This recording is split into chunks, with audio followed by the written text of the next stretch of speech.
Hello friends, and once again welcome to EPBCSolutions.com with my business partner Tricon Technology. Today I am going to show you how to enable and configure capital expense module under Enterprise Planning and Budgeting Cloud. So this is a hands-on session.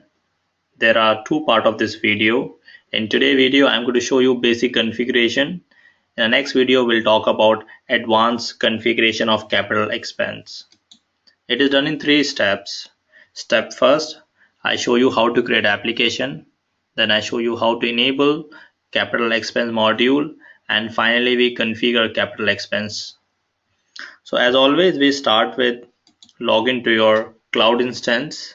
When you log into your cloud instance, you would find this screen.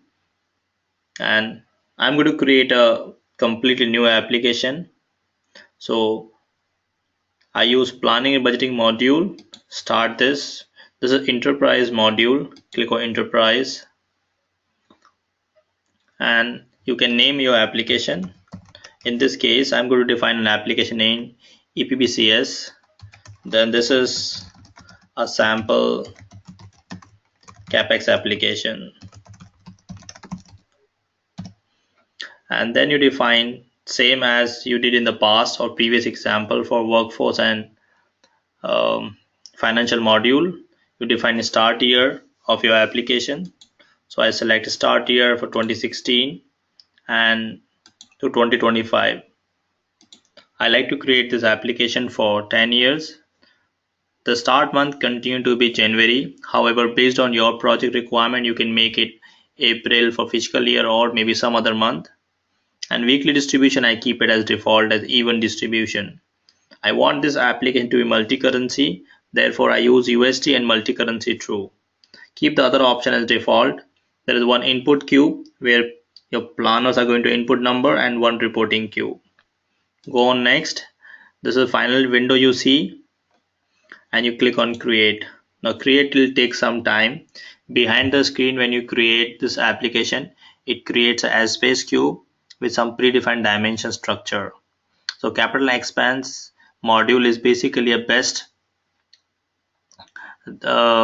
configuration or best practice module which you can directly implement as a template and make the required changes as per your project need.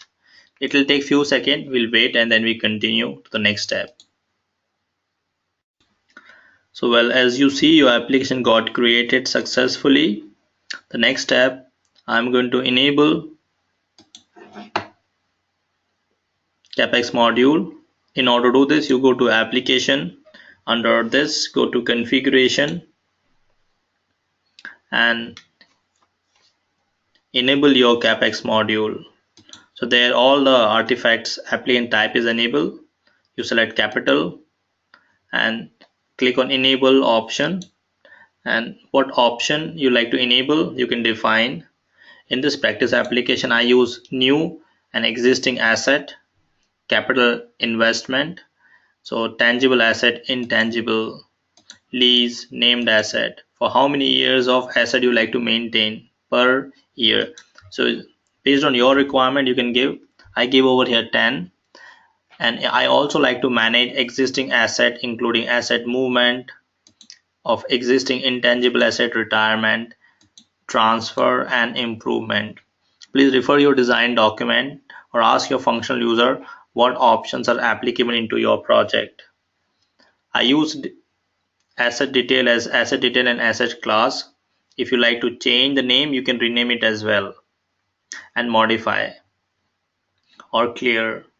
Then you enable your capex module. It takes again few more seconds, 2 minutes, and once it is done we can log off, log in and see there would be an icon available for capital expense.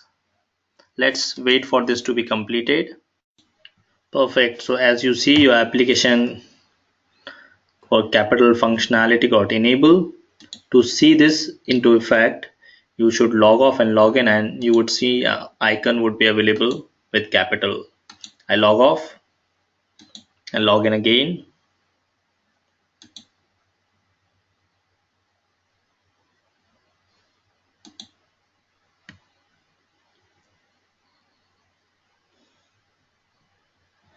and you see there's a capital module enable and visible to your home page. Now the next step, once your application got created, the next step you enable capital process, and then I'm going to configure my capital. So in order to do this, step first, I'm going to load dimension. So in this example we are going to load anti-dimension. Go to configuration, select your capital module and select entity, and you can upload metadata from there. I already keep my metadata into Excel file, and this you can download from your student folder under capex. This is sample metadata file. I use a comma separator over here. In a subsequent session we'll talk about in detail how to create metadata file or extract from your source system. It could be your ERP system as well. So for now we load this metadata file from this path, point to your file,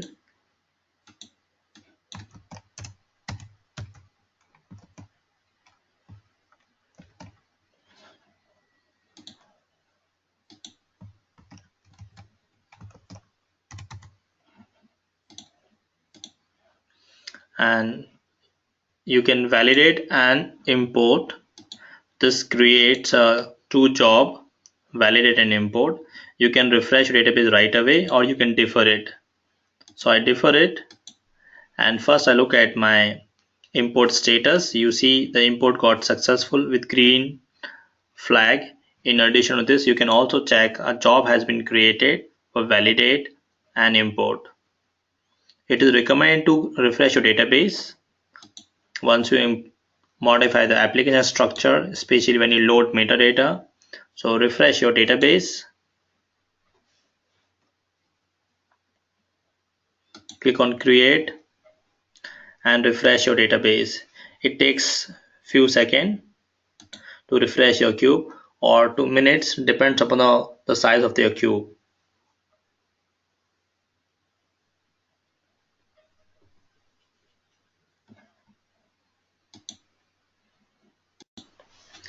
So refresh database is done. You can finish and continue to the next step. Now I'm going to configure my different types of assets. So you can check also your refresh is considered to be as a job, and you can see the refresh database is done. So go to your application configuration option. You can go from home page or from there itself, application configuration, and define your different assets. Configuration, I'm going to configure tangible and intangible asset. Click on assets. So first I configure tangible and then intangible asset. Under action, I'm going to add more assets. Click on add and provided name members. What member you like to select based on your requirement, you can select these members. So in this example I use the land O6 machinery,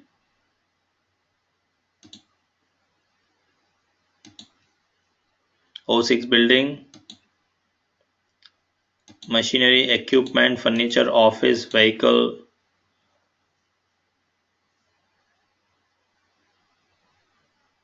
computer, laptop. So based on your requirement you can select these members.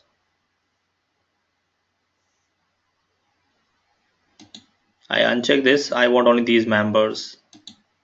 Click OK. So this is a member you can see in your summary screen. Name of the member, alias name, data type and other properties. If everything is good, you can click on save and continue. Then I'm going to set up intangible assets. So again, click on add and provided name, members, select intangible asset like your brand, valuation, copyright, computer software, uh, media content, and probably non-complete agreement. This is the member I have chosen. Once you enable this feature, it is recommended to refresh your database once again. So refresh your database. You can create as a job or go back to your application properties and refresh your database.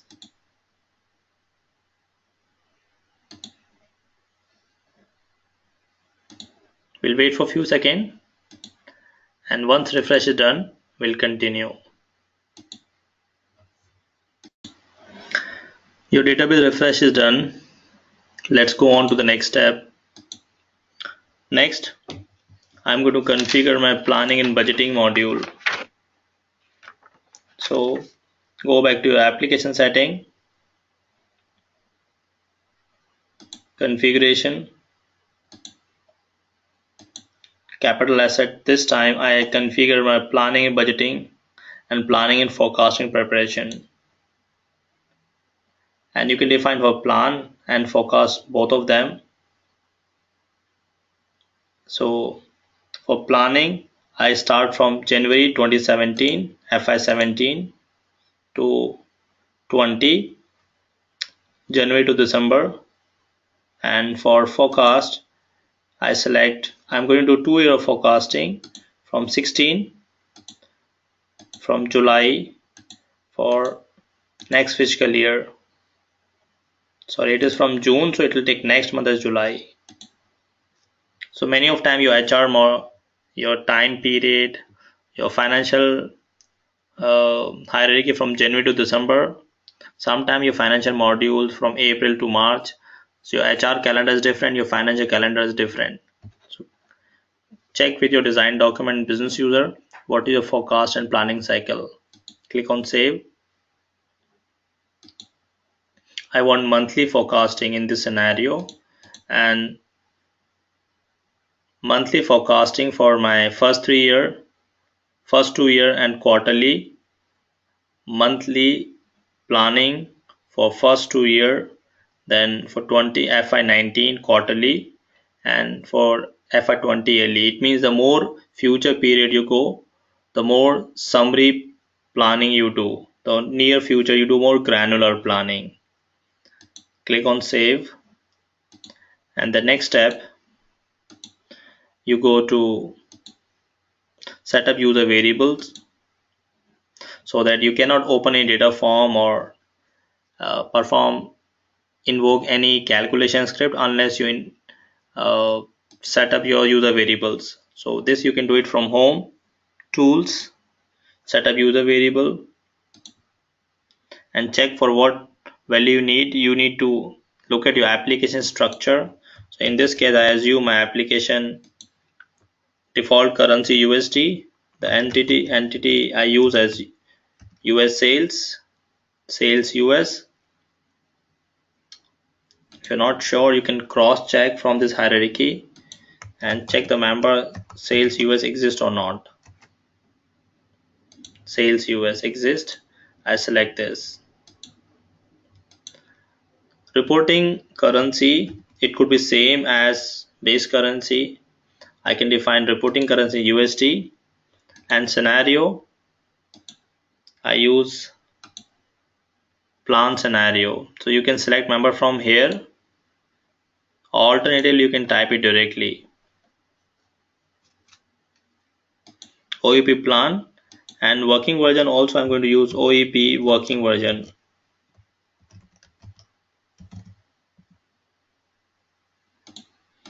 Here you define from where you want to start your capex process. So I use from current year, or it should be from next year. Click on save. Your all variables are saved, and your further business rule and data form would be based on this variable. Now you can open them and check. The last step I do it for today. We continue to go for configuration section,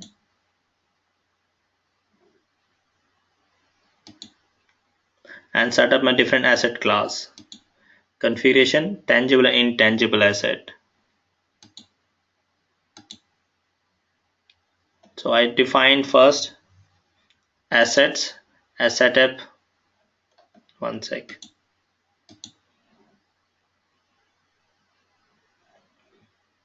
Setup expense and cash flow assumption. Let me correct. You set up your expense and cash flow assumption. Asset we have already done in the past. So you are going to give a value. These are the driver value based on your requirement. So expenses, the repair percentage, insurance percentage, maintenance and tax for FY 17. So this is in decimal place, so be careful about it. You give, for example, I say 1% of my 1% goes to repair for laptop for FI 17. For computer also it goes to 1% and so on. The insurance 2%, the maintenance cost 3%, and taxes you can define what taxes cost you. So for the sake of simply I given some number. In the same fashion you define for different asset class, laptop, computer, vehicle. If you're using, if your application based on certain compliances like IFRS, these values should be coming as per IFRS compliances of depreciation and expenses. Then you define depreciation and amortization, and in order to calculate your depreciation value, whether it is straight line depreciation or double decline, you define salvage value and the number of years, the lifespan of your different assets. For example, for laptop I give 3 years the life, and depreciation method I select as straight line, and depreciation convention you use portrait actual date, prorate actual date. And in the same fashion you can define for other member. You can look at your student guide or your double decline depreciation, prorata actual date. In a similar fashion you are going to configure, going to input value for other members. Once you define depreciation, amortization, last is your funding and cash flow, right? So funding and cash flow, cash incidents, you can select cash incidents. You want current month, next month, before 1 month. So from this given list you can select the one which is applicable in your scenario. In this case, in this scenario I select same month for all combination for my all assets. Same month, and so on. Then you define cash flow staggered period and funding percentage. For vehicle I select the funding percentage 50%.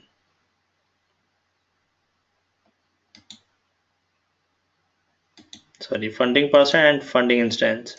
So 50% is a decimal, so 0.5 turns out to be 50%. Funding incidence I give same month, and then you can define funding stagger period as well. So in a similar fashion you can perform funding and cash flow for different asset elements. Click on save, and the last step you continue to do the same thing for your intangible asset. We have done for tangible asset. In a similar fashion you can do for intangible asset. So you can open intangible asset from here, assumption for intangible assets, and define different values. So you can define value based on your project requirement. As you see, I define over here intangible asset. For expenses you can select value, so I'm going to select 1% for expenses and so on. Insurance, maintenance. In a similar fashion you can define expenses for intangible asset, depreciation and amortization, and finally funding and cash flow. So these are the sample inputs I prepared for this application. Based on your requirement you can give different input values. So that's it for first part of setting up your capital business process application. In second part I'll talk about advanced configuration. So that's for today. Should you have any question, please feel free to write to bispsolutions.com. Thank you.